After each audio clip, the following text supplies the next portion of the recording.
right, we're here, we're back. Another Think and Link, back in person and virtual.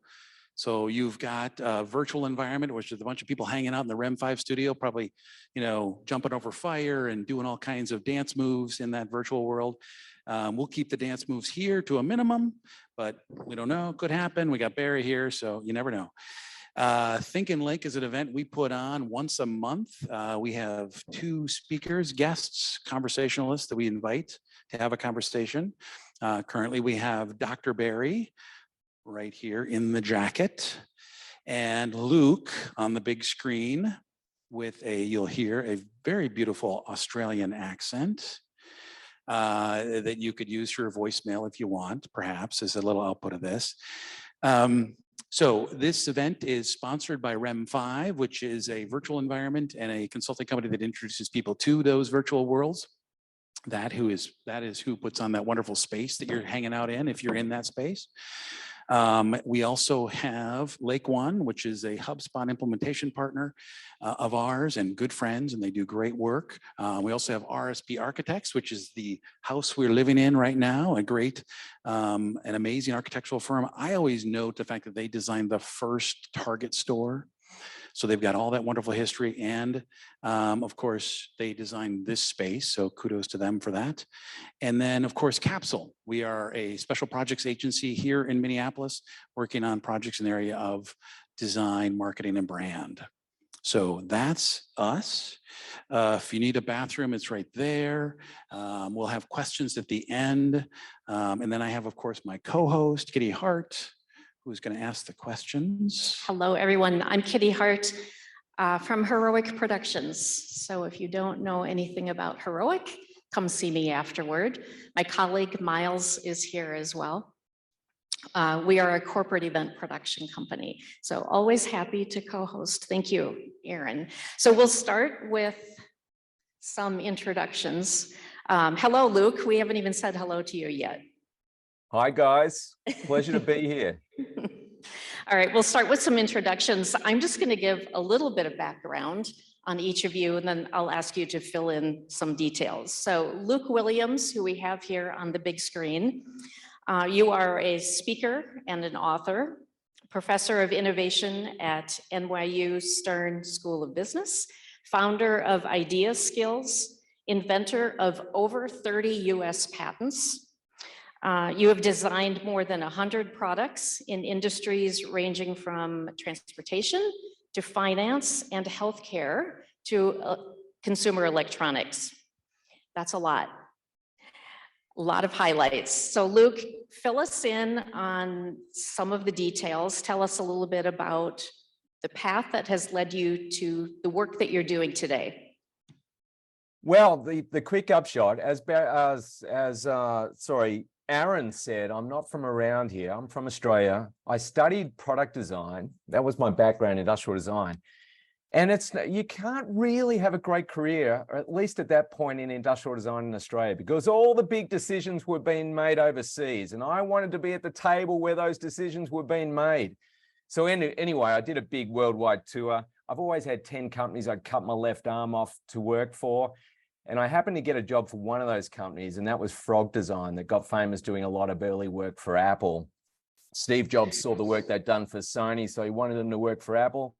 So I went over to California, started working with them, and then ended up in New York, got involved with education, trying to teach business school students a bit more about design, and ran the Entrepreneurship Center there for a while, wrote a book on the way, and that's where we are. You still have your left arm. I still have my left arm. I would have cut it off though. I would have.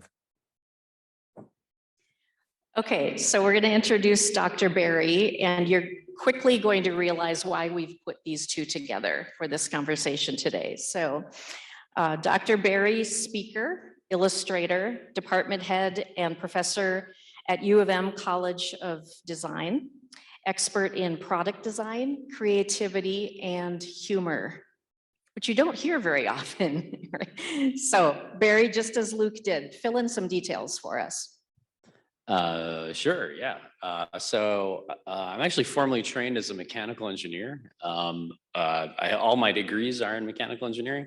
I wanted to design theme park rides. That was my thing. And in the state of Florida, there was no industrial design program in the state of Florida, and that's what I wanted to do. But no one knew that was a career, and so they pointed me at mechanical engineering.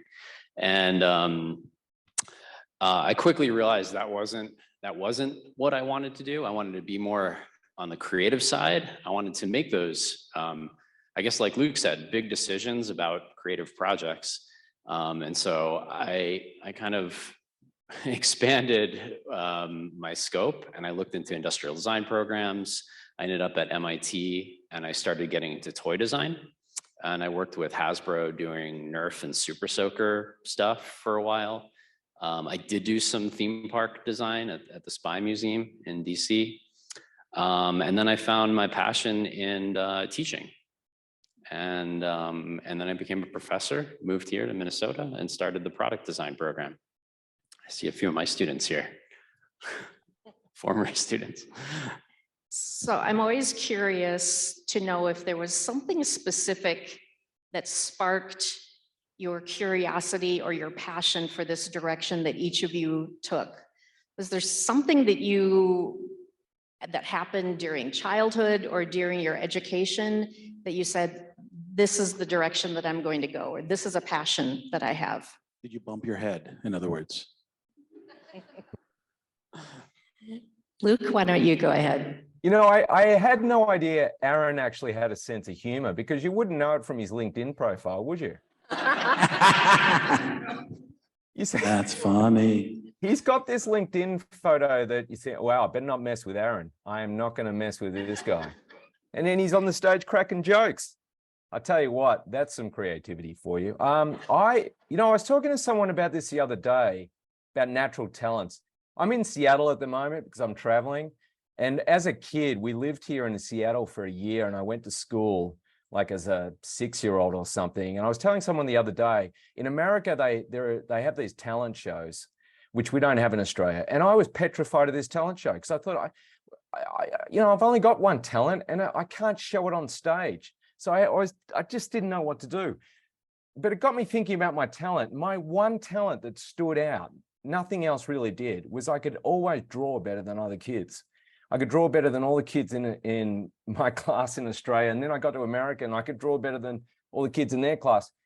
And I kept I was obsessed with sport, and I kept 2 avenues open through school: sports medicine or doing something with his drawing skill. And I decided, there's not many physiotherapists that can actually draw. So I ended up going into the design area. But, as Barry was saying, I ended up in graphic design because, you don't know about product design. And I hated it. And then one of our neighbors had a flyer for this course at Monash University there. And all of a sudden I saw all these sketches of products, and I thought, oh, hold on a sec. What, somebody designs these? Like, somebody's responsible for how like that TV looks, or that, that computer or whatever.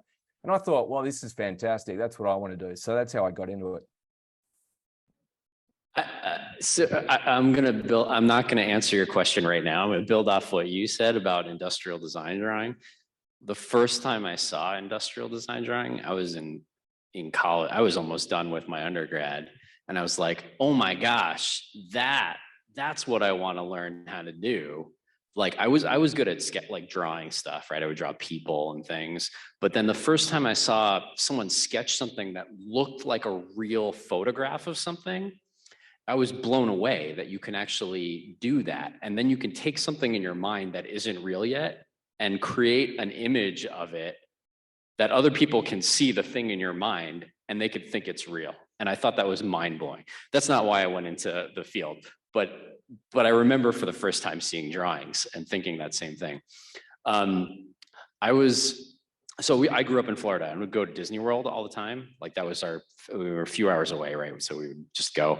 And I was fascinated with the idea of immersive storytelling. So being able to actually go, not just watch a movie, but actually go into the movie and experience what the characters are feeling, like, I don't know what you want to call it, like 5D, like, you know, all the senses, multi-sensory experiences, traveling through something. That's why I wanted to go on theme park rides, because I could create these like magical experiences for people. But I started connecting all the things I love. And it's like, what I love about going to restaurants and eating food is that someone is creating this immersive multi-sensory experience for you. You actually eat it, right? So it's like more than video, like rides and video games and stuff. And that's what I love about product design too, because you're creating these experiences. And it's what I love about teaching, because you're creating, not everyone does this, by the way. Actually, I would say most teachers don't do this, but turning the classroom into an immersive experience, because it is something that you can design, and you can create this fully immersive experience for students being the customer, or the, you know, and that's what, essentially that's what tied all of my passions together. I love that. Talking about designing the education experience in the classroom. That's elegant. I know it is, and not many do, not to be too critical of the professor world or the teacher world, right? It gets a little mundane. You don't remember a lot of what you go through school supposedly remembering, mainly because it's not a designed experience. It's not interesting, right? So when Rachel came to us and said she was a student of Barry's, we said, we got to have him on the stage. He's amazing. Anyway, Kitty, do you have another question? Let's talk a little bit about disruptive thinking, because I think that we all probably have an idea of what that is. I mean, we know what the word disruptive is, but let's maybe get a little bit more specific. And you guys are the experts on this. So can one of you explain what disruptive thinking is and how it's used, or how it would be different from traditional problem solving? Luke, I think you take this one first. I think it's in your book title. Yeah, well, that's right. So I was writing this book, and well, first of all, there was no real book on design thinking at the time I was writing this. And I thought, I was really fascinated with, you know, design thinking. I wanted to sort of put it into words and write it.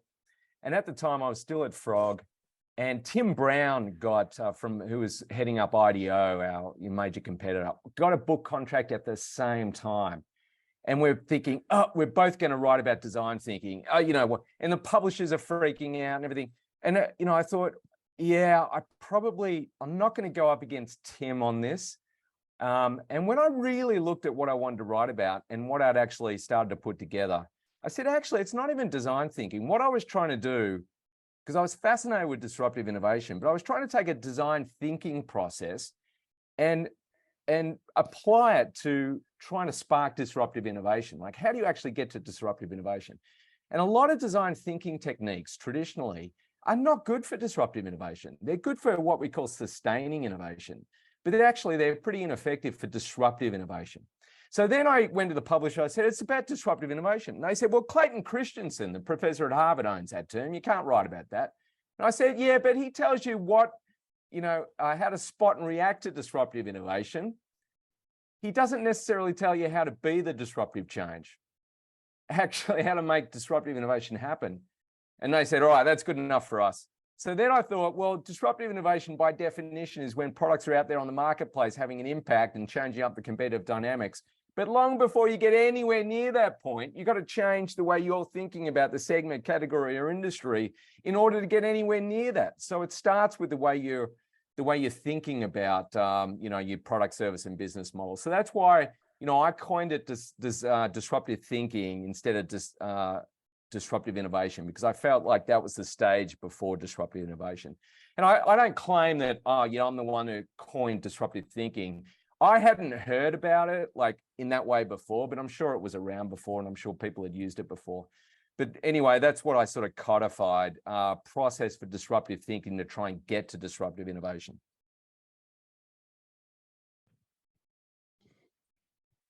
Yeah, so I talk a little bit about disruptive change, disruptive innovation, radical change in the book, mostly in the context of why, how we fear it, rather than how to initiate it or create it. Although I do get in a little bit of that, and that's how it was sort of tied to humor, but I won't go there quite now.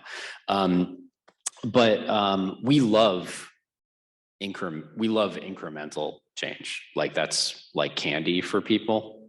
And so it's what we know already, but it's just a little bit better or a little bit different. We don't have to throw away our gaming system and buy a new one and learn a new way of using things. We don't have to demolish our manufacturing system and create a new one.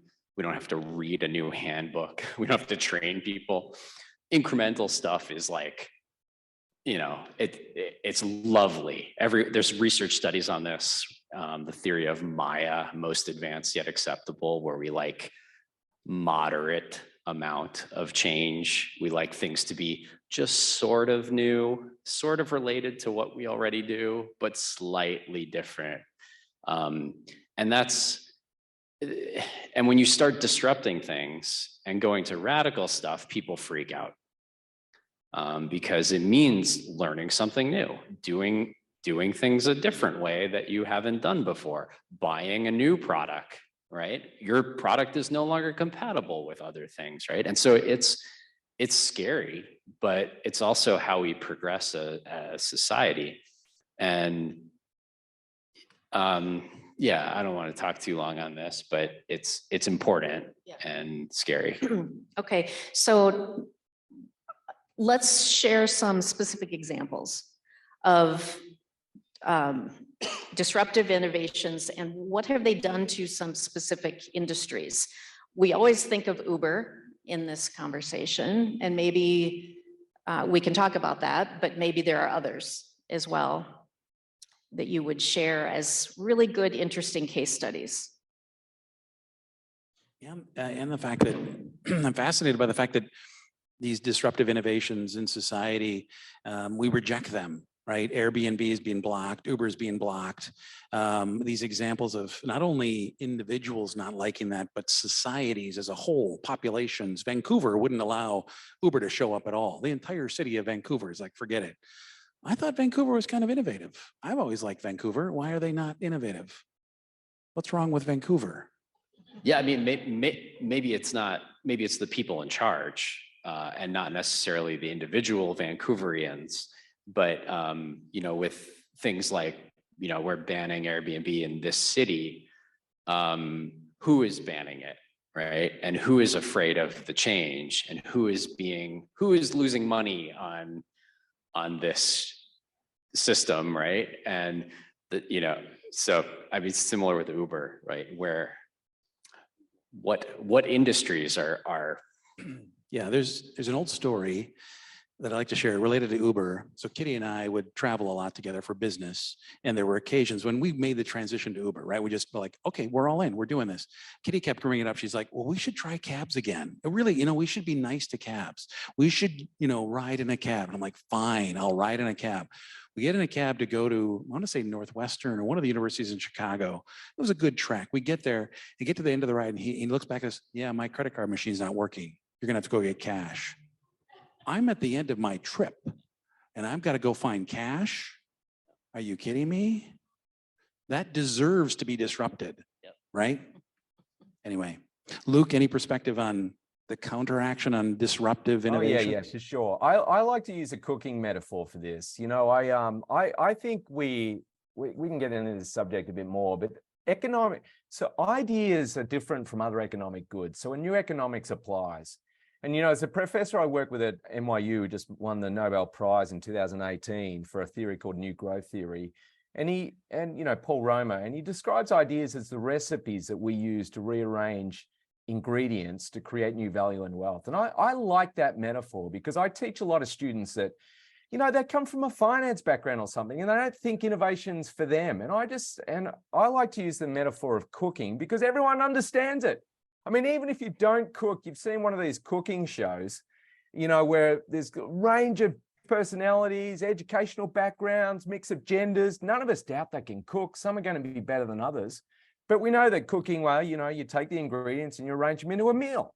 Now, I want everyone to feel that empowered. I want everyone to think of themselves as master chefs in a kitchen, surrounded by all these ingredients, whether it's your value proposition, your customer segments, you know, your cost structure, your revenue model, the partners and supplier network, your key resources, your key activities you do as a business. All of those things are ingredients that can be remixed in an infinite number of ways to create new value. Now, if we extend that to what, like Uber didn't invent any new ingredients, but they had the same ingredients that were available to everyone else, including the New York Taxi and Limousine Commission. But they had a willingness to take the ingredients that already existed and seek a new arrangement of those ingredients that made them more valuable. So Uber arguably has a better recipe than the New York Taxi and Limousine Commission. Airbnb didn't invent any new ingredients, but they had the willingness to take the ingredients that were already available, seek a new arrangement with those ingredients that made them more valuable. Airbnb arguably has a better recipe than the Hilton hotel chain. So that's how I like to think about these things. And I'll conclude with this on that thought. We always think we have to put tech on the end of something when we're considering innovation, particularly disruptive innovation. And that is just flat out wrong. You know, it's not about inventing a new technology.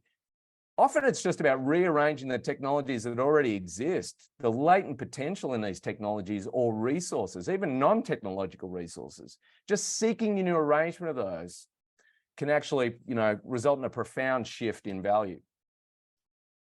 Just note, I would never eat anything the New York Taxi Cab and Limousine Commission provided. What recipe it was, I don't care. Gross.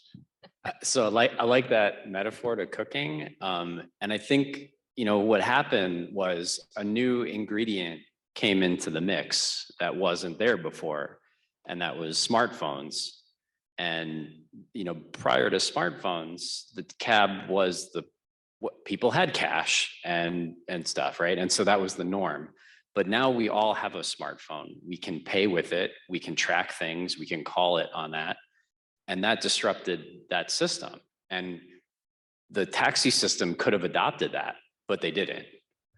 There was an ingredient at hand that everyone, literally at hand, that everyone was carrying. And Uber said, hey, what can we make with this new ingredient? In, you know, and so I like the food analogy here for innovation. So innovators are the chefs. I have a paper on that, actually, chefs as innovators. But so we use that. So I use this in design, actually, in the class I'm teaching right now, the intro to creative design methods. Every year we have 1 week, the students have to create a new type of cookie. And she made a cookie, you made cookies, you came up with a new cookie concept. And the reason we do this concept is because there's very few design challenges you can give to students where they can go from a concept to literally selling product in like 5 days. And then you can iterate, you can get feedback, and you can change your design. You can't do that with shoes. You can't do that with even like apps, really. So we do that. We use cooking because everyone has a kitchen or access to a kitchen. Anyone can go to like the Cub grocery store and get, you know, you need wood, you don't need a shop. I need to introduce you to my mom's chocolate chip cookies. I think she could be that innovator. It's almost whatever Mrs. Fields or the one at the state fair. They're really good. That is a fascinating way to look at it. It's simple, right? Innovate in the category that you don't have to have all the background. You just have to know how to make a cookie. That's simple. Beautiful. Some students are afraid because they're like, I've never cooked before. I'm like, you have an advantage. You are not biased by what a cookie should be. So that's great. Use that. We're looking back and forth because we've got students in the room that we're looking at. For anyone else who doesn't know in that virtual world. Let's talk a little bit about humor and play. So this is your area, Barry. How does humor and play fuel innovation and creativity? That's a huge question. It's a whole, I wrote a whole book on that. I mean, there's many parts, but you know, a lot of the things that that make something play are the same things that make an activity creative or a thing creative. So when you are playing, it is self-directed. You're in a state of flow. It's activity focused and not end like means result focused. So essentially the mindset you're in when you're playing is the same mindset for being creative. And I could go into a lot of other examples with that. On the humor side, humor is about making non-obvious connections between seemingly unrelated things, or at least that's one incongruity theory of humor. And that's also the associative theory of creativity. Creativity is about making non-obvious connections between seemingly unrelated things. So there's an overlap in definitions of those two things, and it applies to improv, which I talk about, and joke theory, and how a lot of the things that we think are silly now are innovative in the future. And so there's so much to talk about in that. Unpack there. Yeah, I love that you were introduced as a humor expert, because I think you just nailed that on the humor expert thing. But I need to ask the question of a humor expert: is a jacuzzi toilet funny? Right out of the gates. Okay, I like to make toilet jokes, and you have also made toilet jokes. And in a past speech that some of you might have experienced in the long distant past, I would talk about the jacuzzi toilet, because it's actually a thing. I was shopping at Home Depot with my kids, and I look over and the jacuzzi toilet is there. And my kids, wait, I got to take a picture of this because it's funny. It wasn't meant as funny, because someone at Jacuzzi said, yeah, we could license our branded toilets. That makes sense. Is it a jacuzzi shaped like a toilet? Or is it a toilet that has jacuzzi functions? Yes. So like a bidet?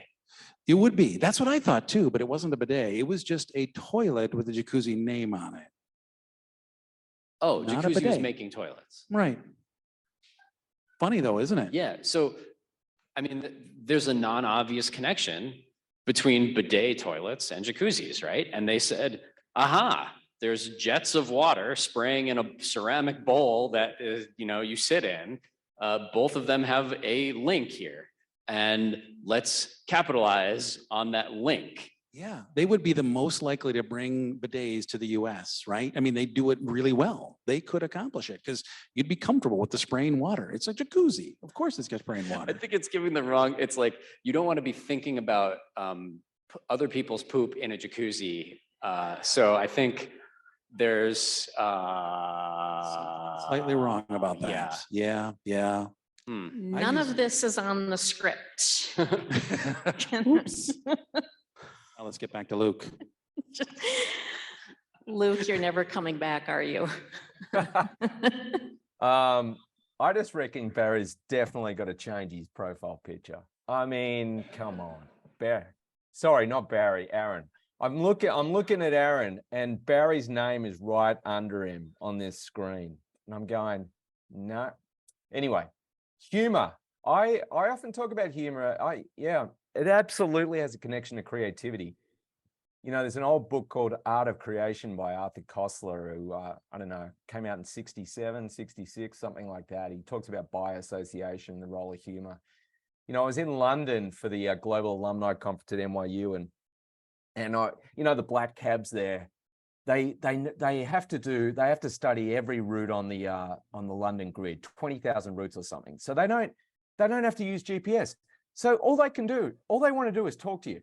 So we're driving past this statue of Winston Churchill, and the cab driver he's chewing my ear off. And he said, have you heard the story about Winston Churchill and his relationship with Lady Asquith? And I go, no, who's Lady Asquith? Oh, she was the first female parliamentarian, you know, former wife of the former British Prime Minister. And I said, when I say they had a relationship, they couldn't stand each other, hated each other, which prompted Lady Asquith to say one day in Parliament, why it's on the record, Winston, if I were married to you, I would put poison in your tea. Nasty thing to say. But Winston, he was a grumpy bugger, but incredibly witty, and he shot straight back, Lady Asquith, if I were married to you, I would drink the tea. Right? So I'm in the back of this cab. I'm laughing. And it occurred to me that, he'd broken, this is exactly what happens. You break a pattern of expectation. And this is what I often say with disruptive thinking, instead of reading, a book, go and see a live comedy performance, because professional comedians, they're trying to figure out what you take for granted. They're leading you down that track, right? And then they break that expectation. So humor has two characteristics that are the same with insight. First, it breaks a pattern of expectation, but that break in pattern is logical in hindsight. So it switches to a new pattern that's logical with a starting point where you started out. So basically, saying Winston Churchill was going to commit suicide was only funny and logical in hindsight because he started the joke with they couldn't stand each other, hated each other. If he didn't start the joke there, it wouldn't have been logical in hindsight. But anyway, insight is the same thing. So insight and punchlines in joke work the same way. And I think that's fascinating. There's studies on this that the exact same part of your brain lights up with the moment of insight and getting the punchline to a joke. It's the anterior superior temporal sulcus and the posterior superior temporal sulcus. That process is the same when you're like watching a movie and you get that twist ending. That's the part of your brain that's like putting the pieces together. Although, I mean, the director is sort of like telling you hopefully you'll figure it out, right? That's how the movie works. But the same way with a joke, right? That's the same part. And then when you put some interesting piece together, like your jacuzzi toilet seat, right? That's also the part of your brain. Humorists are really good at this. Improv comedians are really good at doing that stuff. Observational comedians, Seinfeld is the current, the champion of observational comedy, where he's making these insights about everyday life. And in my book, I talk through a bunch of examples on Seinfeld where he's criticizing something about the real world, but then now it's actually real. We've sort of fixed that problem, right? It was a joke in the show, but now there's real solutions to that thing. Which leads me to want to ask about The Simpsons and predicting the future. Yeah, I have a whole chapter on The Simpsons, and like everyone's like, oh, they're futurists. I mean, in some ways they're comedians, right? And they're thinking through different possibilities of what they're making educated guesses about what could be funny in the future. And a lot of them, like from the exact placement of the Shard building, the Tamaco example, Trump. I mean, on the escalator? I mean, Yeah. he actually came down the escalator? I mean, even like what Lisa Simpson wore is the same outfit that that Vice President Harris wore: purple dress, lavender shirt, pearl necklace. I mean, it was exactly. I don't know. It's very. It's this interplay with art and science and engineers, and it's not that in some cases reality was inspired by like Willy Wonka. We talk about that, and I talk about that in the book, where if you go through the book and you look at the Willy Wonka candies, they're all pretty much real. We have inflatable balloons at in Chicago at in Alinea, right? And there's gum that changes flavor now. There's hot ice cream. It's pretty much, I mean, maybe not the everlasting gobstopper, but all of these wild, wacky, crazy things are even the island structure in Dr. Seuss, right? He has this ridiculous island structure where they made this like is in Dubai. Anyway. A comedian as inventor, essentially, inventing the future, which is a fascinating way to look at it. When you see some of those Simpsons things, you almost question like, really? Did they really? Because it's so spot on. It's freaky. Anyway. How are we doing on time? Good. Okay. Where did we want to go here? So what you've got in the room, what we have in the room here are mostly corporate people. And so they're thinking about this through the corporate lens. How can I apply this thinking or these strategies inside my company? Do you have some just general thoughts on that? Because it's easier said than done, but just some tips on how companies can bring disruptive thinking in, play and humor, because certainly we need more of that in our corporate world. Luke, do you want to start? Well, I'll throw something in the mix for people to think about, and Barry might want to react to this as well, of course. But so I've facilitated a lot of brainstorming sessions, probably 300 at this point, and for large audiences, from 12 people to 300 people. Anyway, a lot. Now, if you're just doing regular brainstorming and all the ideas tend to dry up in about 20 minutes. But if you're doing a day of brainstorming or sometimes 3 days, if you're sort of doing more of a sprint style, you need deliberate tools.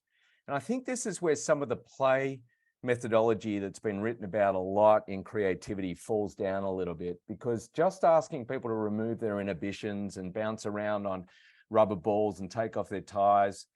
And this is obviously where the history of drugs and alcohol come into play with creativity as well. It's like all about removing those inhibitions. And once we remove the inhibitions, people are going to be free to be creative and the ideas are going to flow. In my experience, that is the case, and you could definitely use some of that. There's nothing, get rid of the inhibitions, fantastic. But we also need productive methods, really productive methods. So if you've got 300 people in a room and you're going to bust out as many quality ideas as you can, in a couple of hours, you need to rely on something more than just, removing inhibitions. So for corporate creativity, it's a bit of a balance in my experience. And that's certainly what we tried to get at Frog Design. We tried to get a balance between the rigor of business and the sort of creative flow and try to merge those two things together. Anyway, that's the first thing I'd say. There's lots more to say on that topic. So I also run design thinking workshop, brainstorming sessions. It's having a facilitator that is really effective is important. And I think, sometimes we ran a brainstorming session and we didn't come up with any ideas. Having a trained facilitator is really important. They can help shift perspectives, set expectations, change themes, add. So just to piggyback on that note. Linus Pauling said the best way to have a good idea is to have lots of ideas. And I have a lot of my research supports quantity of ideas and creativity of ideas. But the second part of his quote is you also have to have a way of figuring out what of those ideas is viable and what you should pursue. And so lots and lots of ideas is great, but then how do you filter through those? It also takes creativity to figure out which of those ideas to pursue. So I'm sorry, this doesn't answer your question exactly. So improv training is something that my research has shown to facilitate idea generation, quantity of ideas. And that's, most cities have people that can do that kind of stuff, design thinking workshops, encouraging play. So John Cleese is, he actually wrote a book he wrote academic journal articles on play in the workplace. And I think we're all known for like Monty Python, but he's actually a really good academic writer. And he's written quite a bit on this. And how do you get employees to play at work? And adult play doesn't look the same as kid. Does anyone watch Bluey with their kids? Yeah. Or Best for show on fun? TV. Australian TV. Oh man, Bluey best show on TV is like for the bomb. adults as well. I am so, and then there's a new Australian show I watch now too, anyway, so there's this one episode of Bluey with Stumpfest where, you know, it kind of goes into adult play, and adult play looks a lot different from kid play, but it's still play. And how do you capture that in the workplace? And one thing that makes one of many things that makes something play is you do it because you want to do it, right? And some of the companies, 3M is known for starting that like percent time that you do whatever you want for your own percent time. I think Google has that now too. I don't know if it always works, but if it's a project that you are personally excited about, you are more likely to be in a play state of mind during that activity, and the end result might be more creative. The other thing, which is very simple, is related to flow. And what makes something play is also the same thing that makes something you being creative in activity is simply flow, where the challenge matches the skill set. And so that's something that as an employer or a coworker, making sure that the challenge is the right type of challenge for every individual, for you to be in that state of flow, and setting the scope of the problem is really important too. And maybe I'll stop there. No, that's great. I do think that the two of you are perpetually employed, not only in the university system, but outside, in the fact that most corporations don't actually innovate or can't actually innovate, in my observation. It's usually from the outside, they have to acquire it. Is that your observation? I'd turn to you, Luke, first, because you've probably done more of the big corporate stuff. Have you seen an idea from a germ in a session go all the way to the marketplace and actually be maybe labeled by somebody outside as an disruptive innovation? Yeah, We're all sure. Let's, listening. there's some interesting territory here, which I think we could dig deeper on, because I think, so organizations are bad at change. They're just bad. If you think about the history of the world, we haven't had to change our ideas.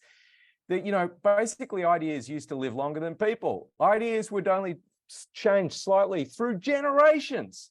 And then, you know, you could take someone out of the 12th century, pluck them in the 13th, same experience. Then things started to speed up with the Industrial Revolution, of course. Now we're at this like increasing rate of change.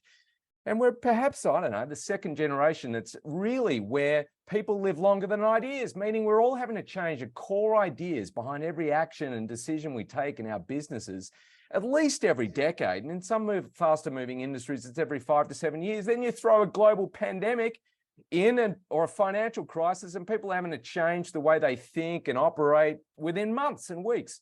Now, where are our tools for changing our ideas? We've got plenty of tools for generating new ideas, but I'm more concerned with helping organizations escape from their old ideas. I work with so many organizations that they're path dependent, which means any capabilities they're looking at building in the future are based on the capabilities they've already got.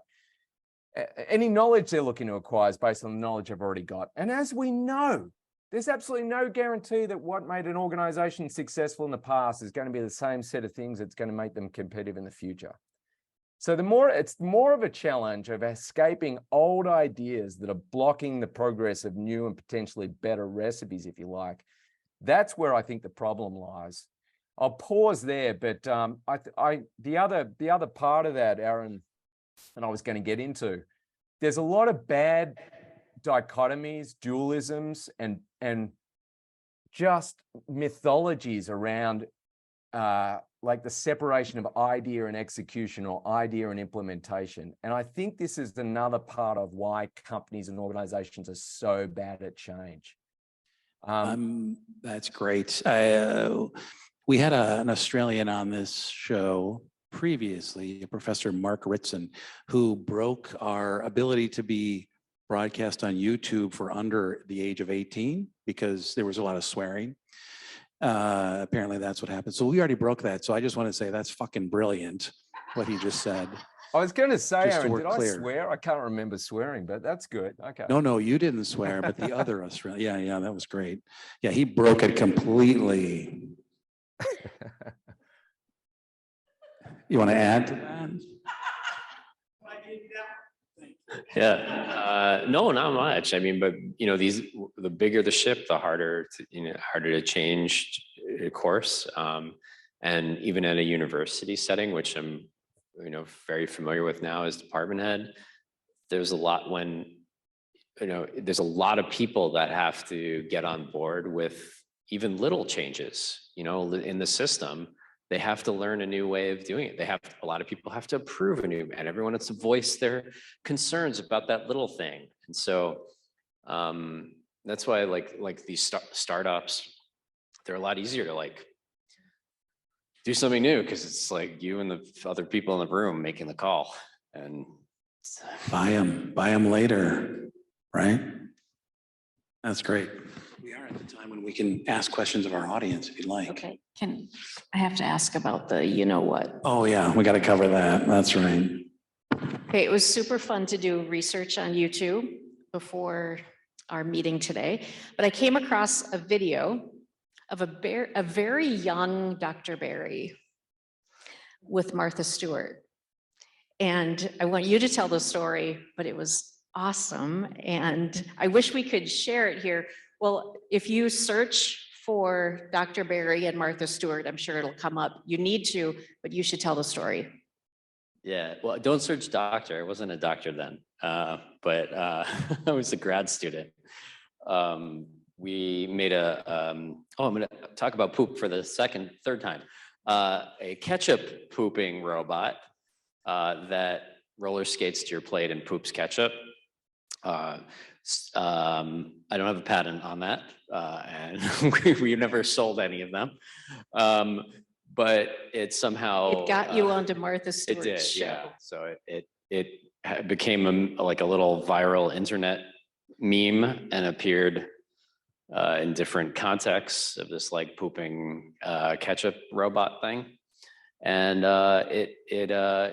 Martha, I got a call or email from Martha's producers, and they're like, "We want that on the show." And I was a grad student, and the Bill Feenup and I, who made this thing, were like, "Yeah, that sounds great." So we flew to New York. The way this works, for those of you who have never been on one of these television-like shows, Martha doesn't really know what's on the show until it starts. So the producers brief her that morning on the segments, and then she goes in and improvises, and she's a genius at that. And so this was literally the first time she's seeing what was on her show, and she didn't know it was a poop themed robot. So maybe somebody got fired, I don't know. But so she's like, I can't believe this is on my show.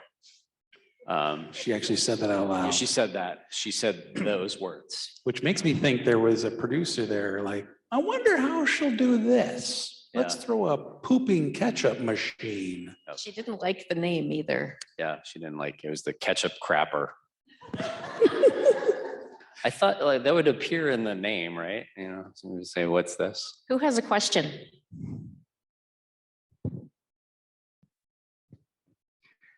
Luke, I think you alluded to this, but I want both of you to tell us about non-disruptive creation and innovation, because disruption seems to be a religion now, and you don't need it always. I'm thinking of, there are many thoughts about it. One is Beyond Disruption by Kim and Mo Burney.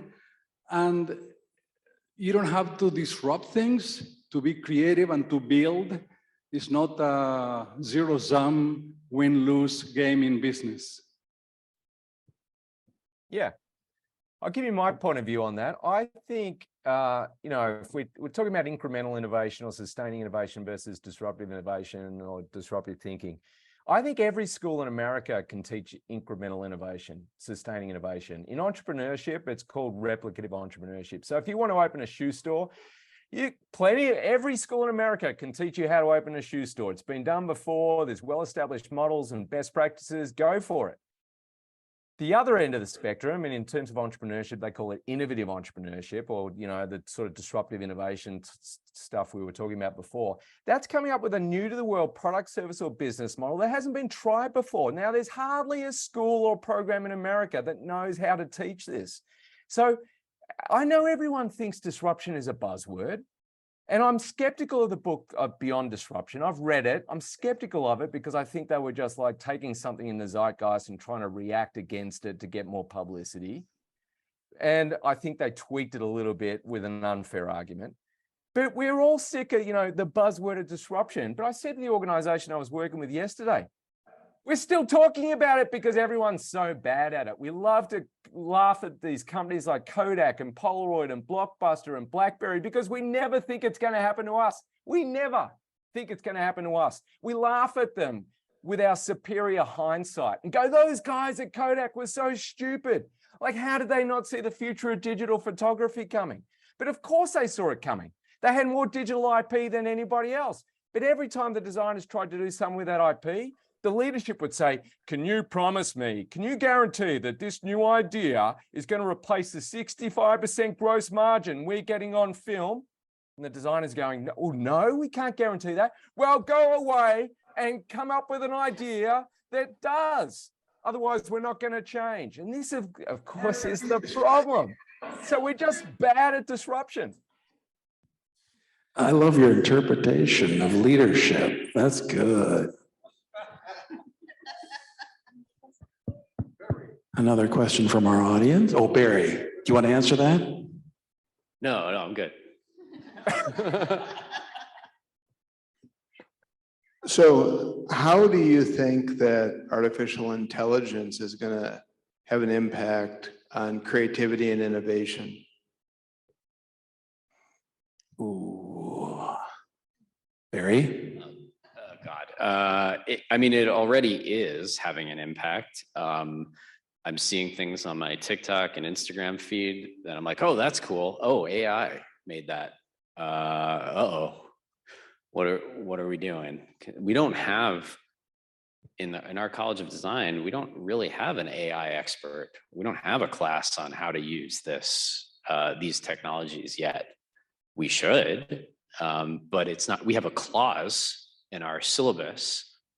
Like, I mean, the university has given us some freedom on how we want to say this, whether we allow students to use AI tools in their design work or not. And it's kind of up the instructor. I mean, I think it's another tool in the toolbox. We're still not at the point where it's replacing a designer and or an engineer. It's definitely interesting and it's producing really interesting stuff. The question of, radical change, it might be in the incremental stage. I've only played with a bit, like it'll be like, plan out an itinerary for the first time I'm going to this city, and then I'll pull out stuff and it's based on existing things, but it's pretty good. And there's some really impressive examples out there that are sort of mind-blowing. Like if I wanted, you type in like, what's a company concept that I could create, right? And it'll give some suggestions, but this is a new world. And like all of the academics in this world are now just writing papers on this stuff. And I'm not one of those. Yeah, it is fascinating to watch Google get disrupted, or some of the disruptors get disrupted, and the fear that's at Google when it comes to OpenAI, what that could mean as far as search. It's like you just searched for things you'd normally go to Google for that, right? Or friends. Yeah, I mean, it's changing. Somebody said like, oh, it's like a really good personal assistant, but I think it's more than that. You know, because I'm, you know, it can come up with jokes.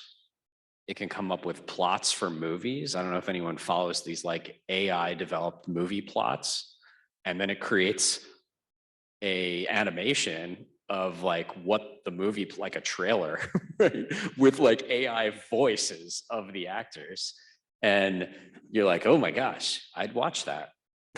There's occasions when you look at it and it's like, did we let the genie out of the box? That's a little scary in those scenarios. And then also how much the legal industry is never going to catch up.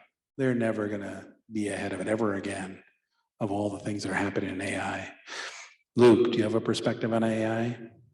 Yeah, for sure. I mean, I encourage it in my classroom. One of the areas where the students it was always a struggle with business school students as opposed to design school students. When we came to visualizing concepts and what they had in their head, they always struggled a bit. But now I encourage them to use, you know, DALL-E or Midjourney or something, and the results are fantastic. But they're getting out what's in their head and the concepts.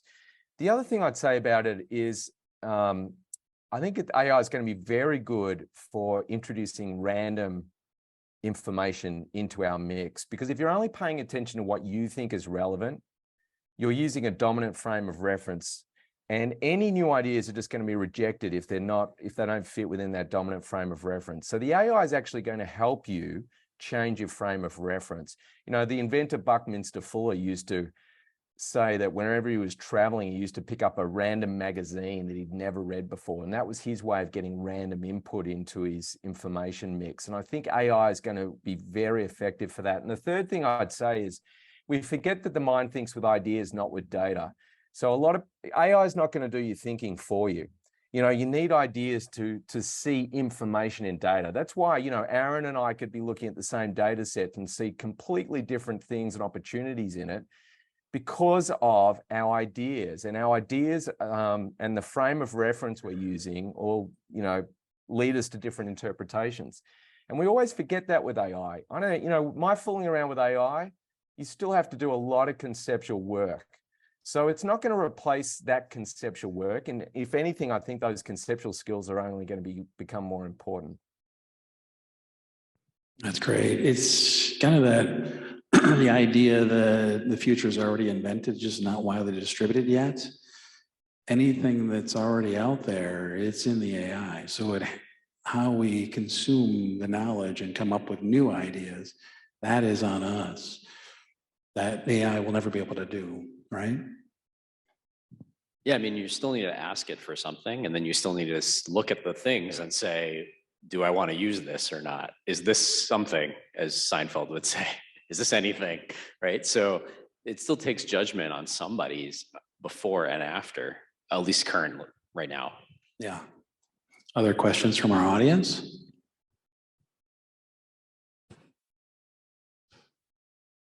We are at time, so we could just conclude this conversation and thank our guests for hanging out with us. And I have 5 things for you to do when you leave. You get to come to this thing for free because Capsule puts this on. And I only ask 5 things of you. 1, sign up for next month, which is the founder of Evereve, Megan, along with Mercedes from Mosaic, which is, they're going to be paired up. They're going to be amazing. Go to any of your favorite podcast platforms. We have a podcast of this. Sign up for that. Go back, review a couple of old ones. There are new ones getting uploaded all the time. Buy that book, Sparking Creativity by Barry. I almost read it backwards. And then Disrupt by Luke's book. And then the 5th thing is put up a review of Capsule on Google. That's all I ask. 5 things. Not that bad, right? That's a good exchange. I can handle that. All right. You've survived another Thinking Link. Thank you for taking the time. And Luke and Barry, thank you. This is amazing. Yeah, thanks. Thanks for having us. Thanks, Aeron. Thanks, Kitty.